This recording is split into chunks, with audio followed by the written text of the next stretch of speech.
আসসালামু আলাইকুম।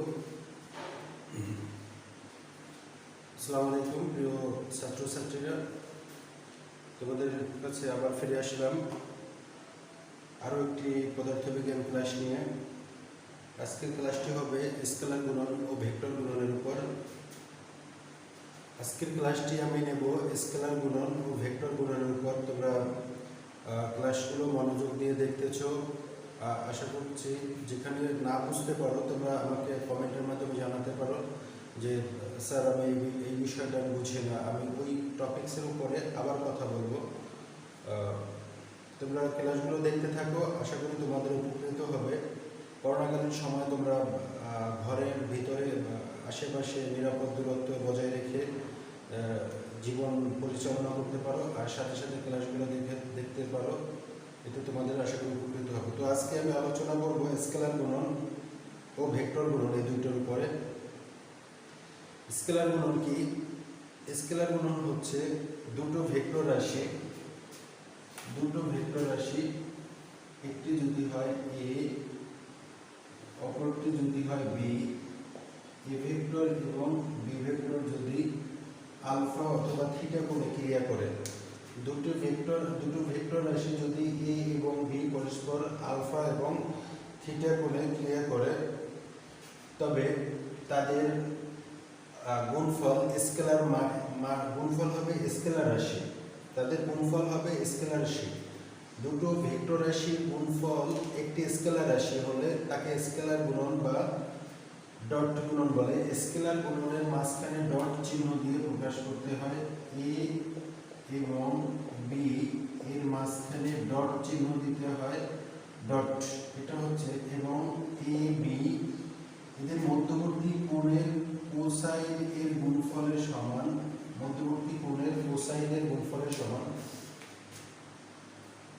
এটি যদি এখানে একটি লম্ব বিক্ষেপ আঁকি, তাহলে দেখা যাবে যে এই কোণটা সম্পূর্ণটা নির্ভর করবে আমার এখানে ভূমি বরাবর কতটুকু গেল এবং কতটুকু লম্ব হলে কত কোণ উৎপন্ন করে, সেই জন্য সম্পূর্ণ কোণটা নির্ভর করবে আলফার উপর।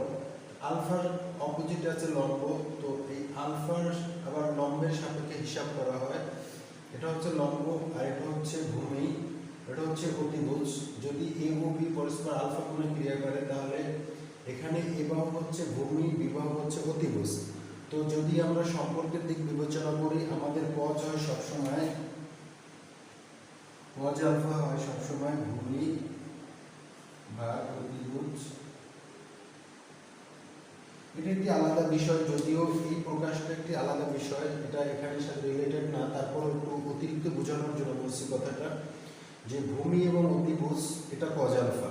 তো আমরা যখন এ ও বি পরস্পর আলফা কোণে ক্রিয়া করে, তো যদি আলফা হয় এটা যদি একটা ত্রিভুজ চিন্তা করি, তাহলে আমাদের বিপরীত দিকে যে বাহুটা আছে এটা লম্ব হয়ে যায়। তাহলে আমার অতিভুজ হচ্ছে বি এবং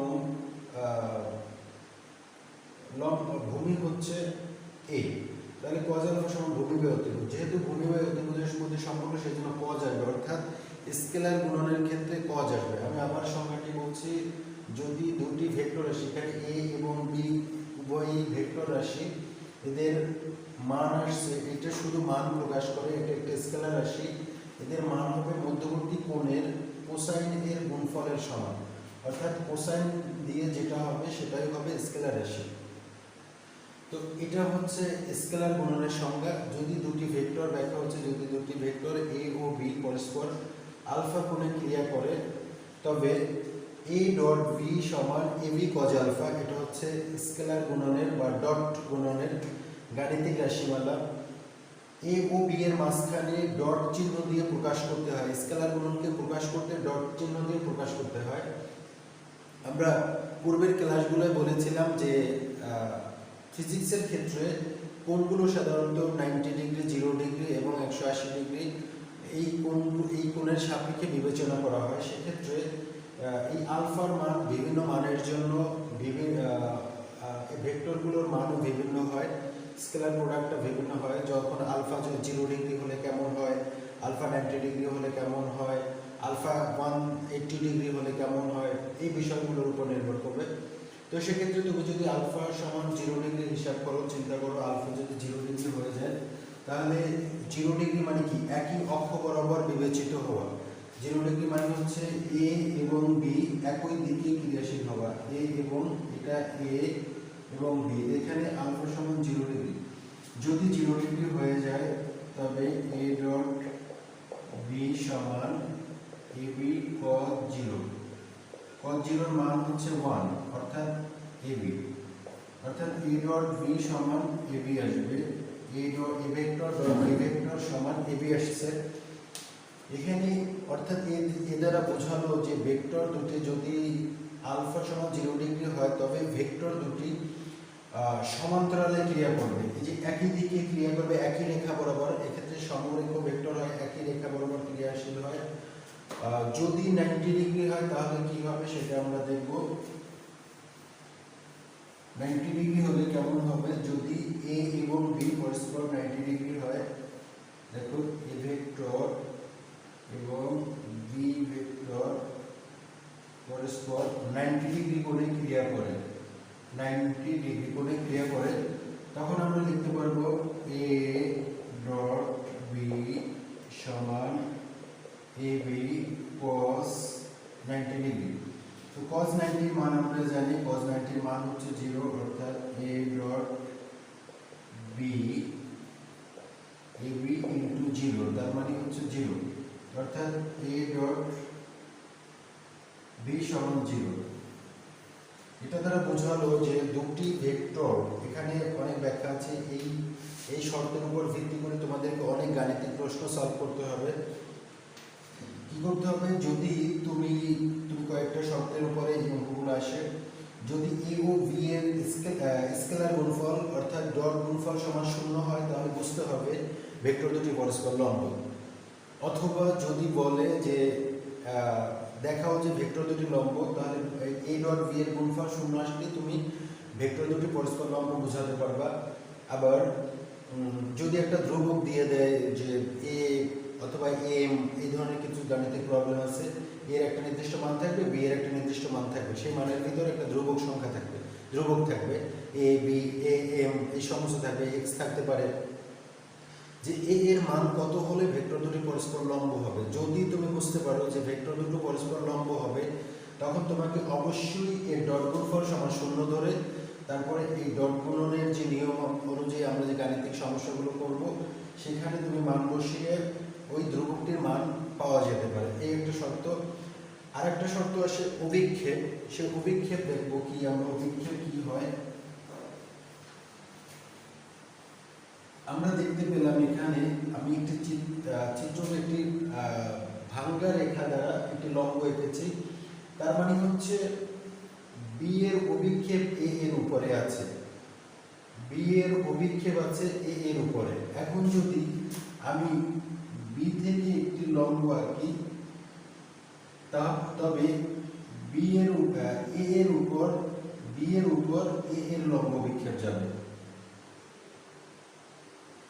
এ এর লম্ব বিক্ষেপ যাবে বি এর উপর, বি এর লম্ব বিক্ষেপ আসবে এ এর উপর। অভিক্ষেপ বললেই যার অভিক্ষেপ, তখন এই সূত্রটা দুইটা ভাগে ভাগ হবে, একটা হবে এ ডট বি সমান এ cos আলফা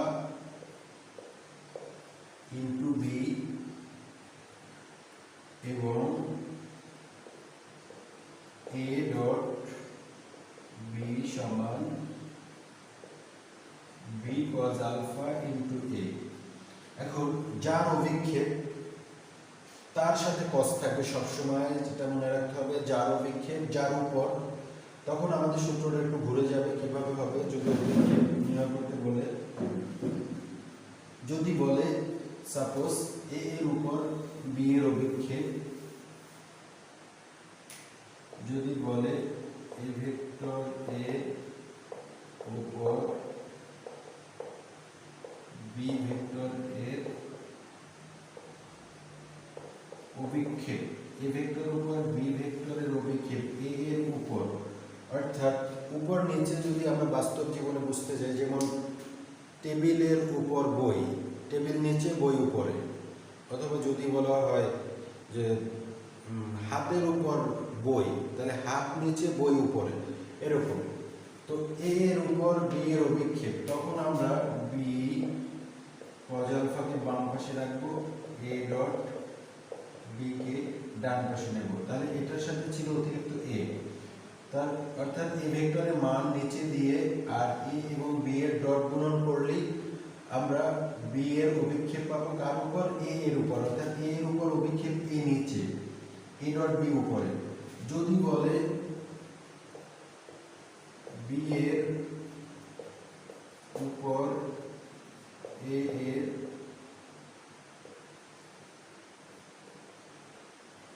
অভিক্ষেপ, তখন আমরা বলবো কি এ এর অভিক্ষেপ যেহেতু এ কজ আলফা দিয়ে এ ডট বি ভাগ আমরা বি লিখব। এটা বি এর উপর এ ডট বি এর অভিক্ষেপ, অর্থাৎ এ এর অভিক্ষেপ। এভাবে আমরা অভিক্ষেপগুলো নির্ণয় করতে পারবো। এখানে ডট গুণনটা আমরা পরবর্তী ক্লাসে না শিখতে পারবো, পরবর্তী ক্লাসে শিখব। তো এখন আমরা দেখব যে এই ভেক্টরগুলো এর বিশেষ আরো কিছু ক্ষেত্র আছে, যেমন আমরা সঙ্গে আলোচনা করেছিলাম যে আয়ত একক ভেক্টর। আয়ত একক ভেক্টরগুলো কি কি? এক্স ওয়াই জেড, এদেরকে বলা হয় আয়ত একক ভেক্টর। এক্স ওয়াই জেড কে কিভাবে হিসাব করা হয়? একক ভেক্টর হচ্ছে যে ভেক্টর রাশির মান এক একক, তাকে একক ভেক্টর বলে। এটার সঙ্গে আলোচনা করা আছে যে ভেক্টর রাশির মান এক একক, তাকে একক ভেক্টর বলে। তো আয়ত একক ভেক্টর এক্স অক্ষ বরাবর একক ভেক্টর আই, ওয়াই অক্ষ বরাবর একক ভেক্টর জে এবং জেড অক্ষ বরাবর একক ভেক্টর কে ধরা হয়। আমরা যদি একটি ত্রিমাত্রিক কাঠামো আঁকি, এক্স ওয়াই এবং জেড, এক্স অক্ষ বরাবর একক ভেক্টর আই, ওয়াই অক্ষ বরাবর একক ভেক্টর ধরা হয় জে এবং জেড অক্ষ বরাবর একক ভেক্টর ধরা হয় কে। এই আই জে কে এগুলোকে বলা হয় আয়ত একক ভেক্টর। তো যদি আমার একক ভেক্টর, এটি একটি ভেক্টর রাশি, এটি একটি ভেক্টর রাশি, এর মান 1, আই এর মান হচ্ছে 1। আবার ধরুন যে একটি ভেক্টর রাশি এর মান 1, কে একটি ভেক্টর রাশি এর মান হচ্ছে 1। তা আমরা দেখব যে আই ডট আই সমান কত, আই ডট জে সমান কত। আই ডট আই সমান আমরা জানি এ ডট বি সমান এ বি কজ আলফা। এই সূত্রের উপর ভিত্তি করে লিখব। তবে আই ডট আই সমান কত, আই, এখানে ভেক্টর চিহ্ন দেওয়া যাবে না, আই আই কস। এখন কস কত ডিগ্রি? যেহেতু আই এবং আই একই দিক একই অক্ষ বরাবর বুঝিয়েছে, সেক্ষেত্রে কোণ হবে, মধ্যবর্তী কোণ হবে 0 ডিগ্রি। এটার মান আই এর মান 1, আই এর মান 1, কস 0 ডিগ্রির মান হচ্ছে 1, 3 1 1, সুতরাং আই ডট আই সমান হচ্ছে 1। অনুরূপভাবে জে ডট জে সমান 1, কে ডট কে সমান 1। তো এটা আমরা পেলাম যে আই ডট আই সমান 1, জে ডট জে সমান 1, কে ডট কে সমান 1। এখন আমরা দেখব আই ডট জে কত, অথবা আই ডট কে কত, অথবা জে ডট আই কত, একই কথা। তোমরা যেটা দেখো একটা দেখতে পারো, আমরা যদি আই ডট জে নেই, আই ডট জে নেই, তবে আই জে কস, এবার কত ডিগ্রি? আই এর সাথে জে এর কস হচ্ছে 90 ডিগ্রি, কস 90 ডিগ্রি। তবে 1 ইন্টু 1 ইন্টু 0, কস 90 ডিগ্রির মান 0, তবে আসবে 0, অর্থাৎ আই ডট জে সমান 0। অনুরূপভাবে I dot K, I dot J তো আমরা পেলাম, এই জে ডট কে, এগুলো সব 0 আসবে। অর্থাৎ ডট গুণনের ব্যতিক্রম উল্টো হলেই অন্য একটি রাশি আসলে সেটার মধ্যবর্তী কোণ হবে 90 ডিগ্রি, আর এটি লম্বভাবে অবস্থান করে এখানে কোণ বেশি বোঝার উপায় নেই, প্রত্যেকটার সাথেই প্রত্যেকটার 90 ডিগ্রি কোণ আছে। তো সেক্ষেত্রে I dot J, J dot K, K dot I এগুলো সব 0, শুধু I dot I, J dot J, K dot K এগুলো 1 আসবে। তা আমরা দেখলাম যে স্কেলার গুণনের বিভিন্ন ধরনের স্কেলার গুণন কাকে বলে, স্কেলার গুণনের বিভিন্ন ধরনের ক্ষেত্র, তারপরে স্কেলার গুণনের একক ভেক্টরগুলো কিভাবে মান নির্ণয় করতে হয়, স্কেলার গুণনের কিছু সূত্র নিয়ে আলোচনা করলাম। এখন আমরা ভেক্টর গুণন নিয়ে আলোচনা করব।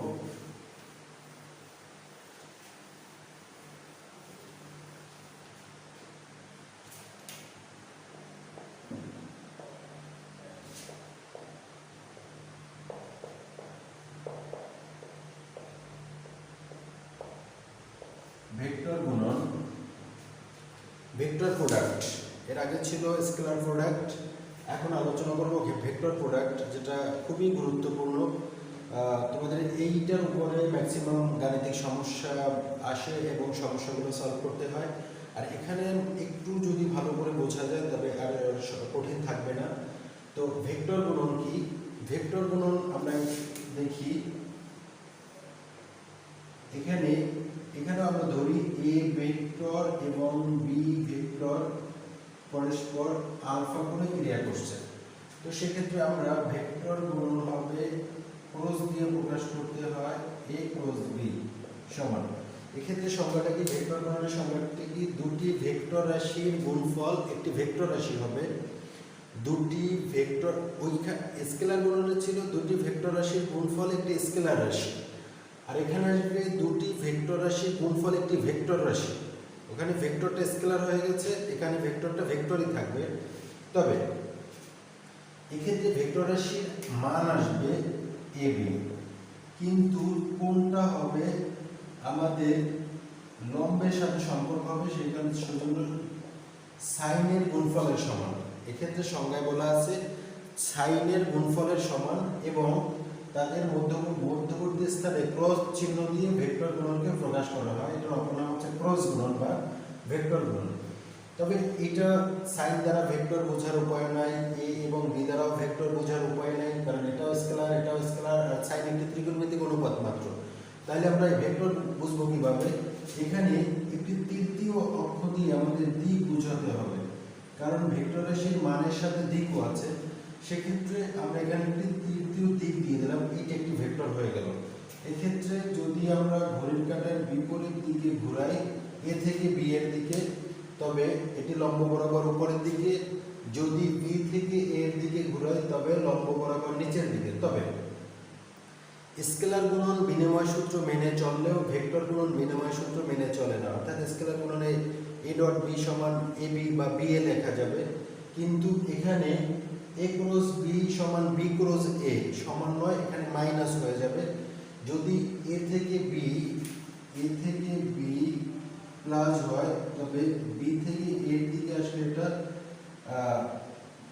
মাইনাস হয়ে যাবে, এখানে কি মাইনাস দিয়ে প্রকাশ করতে হবে। অর্থাৎ ভেক্টর গুণন কোনো একদিকে যদি তুমি বিবেচনা করো, বিপরীত দিকে বুঝালেই সেটা মাইনাস হয়ে যাবে। তো ভেক্টর গুণন বিনিময় সূত্র মেনে চলে না। এখানে এ ক্রস বি সমান এ বি সাইন আলফা, এটি হচ্ছে ভেক্টর গুণনের গাণিতিক রাশিমালা। অর্থাৎ এ ও বি যদি দুটি ভেক্টর আলফা কোণে ক্রিয়া করে এবং তৃতীয় একটি ভেক্টর দ্বারা তাদের দিক নির্দেশ ইটা দ্বারা প্রকাশ করা হয়, তবে এ ক্রস বি সমান ইটা এ বি সাইন আলফা।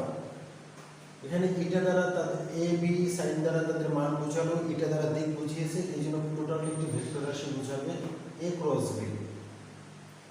এখানে আমরা দেখব যে এখানেও বিভিন্ন ধরনের আয়ত একক ভেক্টর নিয়ে আলোচনা হবে। এখানে ক্রস গুণনটা খুবই গুরুত্বপূর্ণ।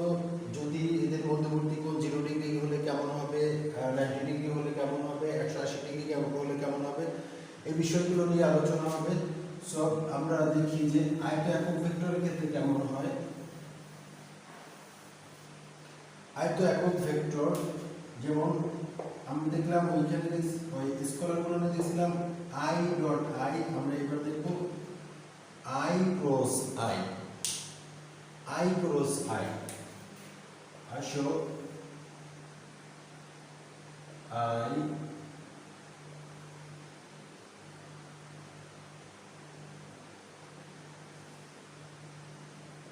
জে কে, আমরা একই সিস্টেমে গেলাম। তো আই ক্রস আই যখন হবে তখন তাদের ওই একই নিয়ম মধ্যবর্তী কোণ যদি আমরা আলফা ধরি, আলফা সমান 0 ডিগ্রি, আই ক্রস আই একই দিকে হলে আই ক্রস আই, তাহলে আমাদের আই আই সাইন 0। তো আমাদের এখানে তৃতীয়টি ভেক্টর দ্বারা তৃতীয়টি দ্বারা দিক বোঝাবে, আই এর সাথে আই হলে তৃতীয়টি দ্বারা দিক বোঝায়। সেক্ষেত্রে sin 0 এর মান 0, 1 ইনটু 1 ইনটু 0 সমান 0 হয়ে যাবে, অর্থাৎ i ক্রস i সমান 0 হয়ে যাবে। অনুরূপভাবে j ক্রস j সমান 0, k ক্রস k ও সমান 0। তাহলে একই জাতীয় ডট গুণনে আমরা দেখলাম একই জাতীয় রাশি হলে তারা 1 হয়, কিন্তু ক্রস গুণনের ক্ষেত্রে একই জাতীয় রাশি হলে তারা 0 হয়ে যায়। এবার আমরা একটা ব্যতিক্রম ধর্মী একটা দেখবো যে আই ক্রস জে কেমন হয়। আই ক্রস জে, আই থেকে আমরা জে এর দিকে যাব। শিক্ষার্থীরা তোমরা এদিকে একটু খেয়াল রাখবে, এখানে একটি ডান হাতি স্ক্রু একটি নিয়ম আছে। সেই ডান হাতি স্ক্রু নিয়মটা কি সেটি আমরা তোমরা দেখবে যে একটি স্ক্রুকে যদি লম্বভাবে স্থাপন করে সেটিকে প্রথম ভেক্টর থেকে দ্বিতীয় ভেক্টরের দিকে ক্ষুদ্রতর কোণে ঘোরালে সেটি দিক হবে, যে দিক থেকে ঘোরানো হবে সেদিকে হবে ভেক্টর গুণনের দিক। যেদিকে ঘোরানো হবে স্ক্রুটিকে, যেদিকে ঘোরানো হবে সেদিকটা হবে ভেক্টরের দিক। অর্থাৎ একটি প্রথম ভেক্টর থেকে দ্বিতীয় ভেক্টর দিক ঘোরানো হলে যেদিকে ঘোরানো হবে সেদিকটা হবে ভেক্টরের দিক। তার মানে আমি যদি আই থেকে জে এর দিকে যাই দিক হবে কে, আবার জে থেকে কে এর দিকে আসলে দিক হবে আই, আবার কে থেকে আই এর দিকে আসলে যে দিক হবে জে। ডান হাতে স্ক্রু নিয়মটা তোমরা একটু দেখবা। তো আই ক্রস জে সমান আই জে সাইন, এখানে কত ডিগ্রি, 90 ডিগ্রি, সাইন 90। তবে এখানে আমাদের দিক নির্ণয় করতে হবে কে দ্বারা, আই জে সমান কে ইন্টু 1 ইন্টু 1 ইন্টু 1। তো সেক্ষেত্রে আসবে আই ক্রস জে সমান কে। অর্থাৎ যদি কখনো প্রমাণে আসে যে প্রমাণ করো আই ক্রস জে সমান কে অথবা আই ক্রস জে সমান হয়, তখন এটা তোমরা করে দেখাই দেবা। তো এখানে যদি তুমি আমরা একটু এখন বুঝি আই ক্রস জে, অনুরূপভাবে জে ক্রস কে, জে ক্রস কে সমান আই, আবার কে ক্রস আই সমান জে। তো আমরা পেলাম দিকে পেলাম যে আই এর সাথে জে সমান কে, জে এর সাথে কে সমান আই, কে এর সাথে আই সমান জে। তবে উল্টো যদি হয়, দিকটা যদি আমাদের উল্টো হয়ে যায় তখন আমরা কি করব, যদি জে থেকে আই হয়, জে থেকে আই হলে মাইনাস কে, উল্টো হলে জে থেকে আই হলে মাইনাস কে, আই থেকে কি হলে মাইনাস জে, কে থেকে জে হলে মাইনাস আই। এটা এরকম দেখিয়ে দিচ্ছি তোমাদের উল্টোভাবে করে, কারণ এটি যেদিকে ঘুরবে তার বিপরীত দিকটা ঋণাত্মক।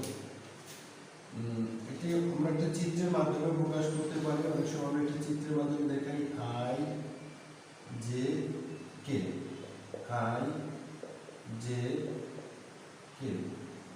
তো আই থেকে জে আমরা দেখলাম আই থেকে জে কে সমান কে, জে থেকে কে সমান আই, কে থেকে আই সমান জে। কিন্তু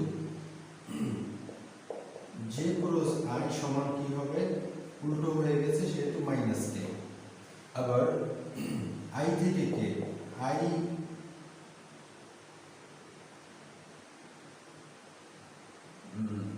কে থেকে আই আসলে কে ক্রস আই আসলে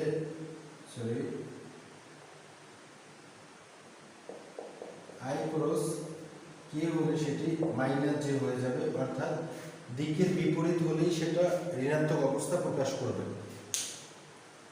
আমরা এভাবে যে কোনো জিনিসের ভেক্টর গুণন এবং ক্রস গুণনগুলো ব্যাখ্যা করতে পারবো।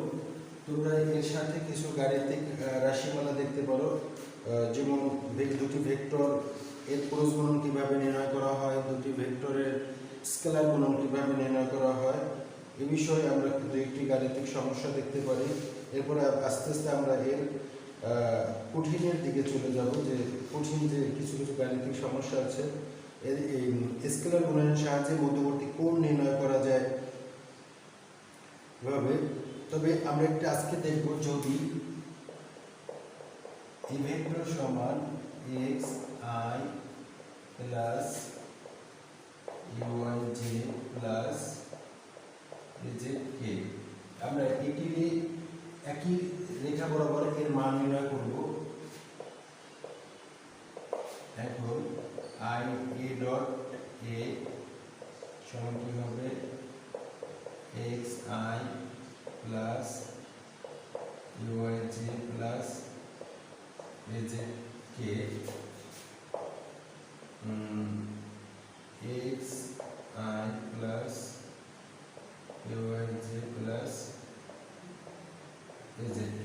তো আমরা করব কি, এইটা দিয়ে এটার একবার করব সব, বা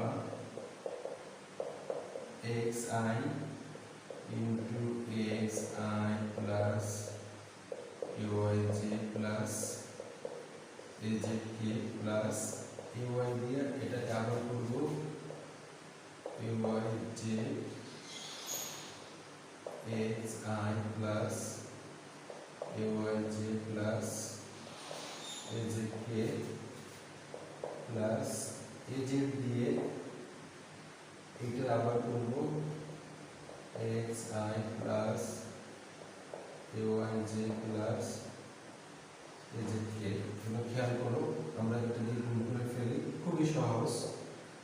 x i ডট x আমরা এক জায়গায় লিখি x into x i dot i plus x into uy i dot j x into az i dot k। এবারে ay দিয়া ay into x j dot i ay into uy j dot j plus uy into az j dot k শেষ। এটা এবারে az দিয়ে করব, az k আছে এখানে, az ax k dot I plus az ay k dot j plus az k dot k। এখন আমরা কি করব, দেখো i dot i মানে 1, এই সমস্যা যদি হয়ে যায় x স্কয়ার into 1 প্লাস এটা দেখো x uy into 0 plus x az into 0 plus uy x into 0 plus uy square into 1 plus uy az into 0 plus az x into 0 plus az uy into 0 plus az square। তো আমরা এইটার পরিবর্তে কি লিখতে পারি, যেহেতু একই অক্ষ বরাবর বা যেহেতু এইটার সমান এটা হয়ে যাবে a cos 0 ডিগ্রি সমান ax স্কয়ার প্লাস এটা 0 এটা 0 এটাও 0 তিনটা 0 প্লাস 0 প্লাস 0 উপরে ay স্কয়ার আছে, ay square plus 0 plus 0 plus 0, তিনটা 0 আছে, একটা 0 একটা 0 একটা 0 প্লাস az স্কয়ার। তো cos 0 মান 1, a স্কয়ার সমান ax square plus y square plus az square. সুতরাং a সমান √আx square plus ay square plus az square square z square y square x square y square z। এটি হচ্ছে একটি vector রাশির মান কিভাবে নির্ণয় করে তার সূত্র। অর্থাৎ একটি ভেক্টর রাশি তার বিভিন্ন অক্ষ বরাবর বর্গের সমষ্টির বর্গমূলের সমান। একটি ভেক্টর রাশির মান হবে তার বিভিন্ন অক্ষ বরাবর বর্গের সমষ্টির বর্গমূলের সমান। এভাবে কোনো ভেক্টর রাশির মান নির্ণয় করে আমরা এখানে ডট এবং ক্রস যে গুণনগুলো আছে সেগুলো আমরা গাণিতিক সমস্যা সলভ করতে পারবো। আজকের ক্লাস থেকে আমি তোমাদের ধারণা দিয়েছি যে তোমরা ভেক্টর গুণন, স্কেলার গুণন এবং ভেক্টর গুণন দুইটা ভালো করে শিখো এবং এই গাণিতিক সমস্যাটা তোমরা সলভ করো, তাহলে তোমরা ভেক্টরের যে কোনো সমস্যা সলভ করতে পারবে। তোমাদের সবাইকে ধন্যবাদ, আশা করি ভালো থাকবে।